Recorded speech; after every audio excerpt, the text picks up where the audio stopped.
हमारे कलकत्ता शहर और पश्चिम बंगाल पर्यटकों के लिए एक सुंदर स्थान है। और आपने देखा भी, एक रिपोर्ट थी, ऑल इंडिया रिपोर्ट थी कि पर्यटक जो है पश्चिम बंगाल में आए भी हैं और संख्या इतनी ज़्यादा कि करीब सर्वोत्तम स्थान पे है कलकत्ता और पश्चिम बंगाल। यहाँ रिलीजियस टूरिज्म भी होती है और वैसे भी पर्यटन के लिए दीघा जैसे जगह है, पहाड़ है, सुंदरबन है।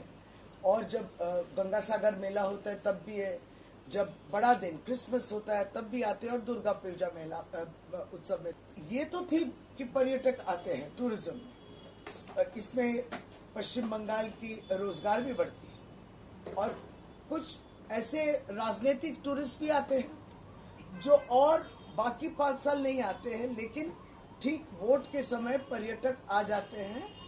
ओरिजाई हम लोग जिसको कहते हैं कि पलायन नेता और भारतीय जनता पार्टी के नेता सब आते हैं। अब वो गंगा में बैठेंगे, गंगा के नाव में बैठेंगे। जब हम लोग जितने दिन बोले कि इस गंगा वाटरवेज और गंगा की खूबसूरती, उसको और हम लोग को दूषण मुक्त करना है वगैरह, और गंगा किनारे तट को और सजाना है, हम लोग बोलते हैं वो तो खराब है।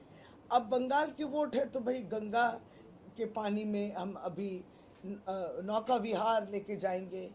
और अभी तो माछ भात, मच्छी भात, वो भी बहुत ही स्वादिष्ट खाना है।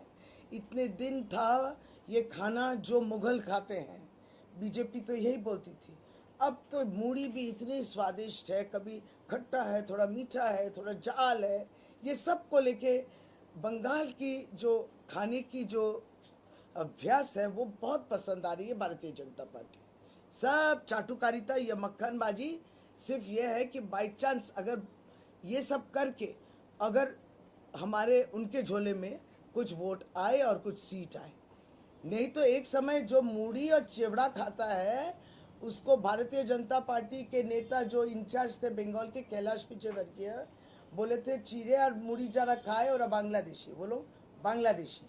अब अचानक वो झालमुड़ी खाने के लिए बेताबी, एकदम कितना स्वादिष्ट, बहुत कुछ ही हो रहा है।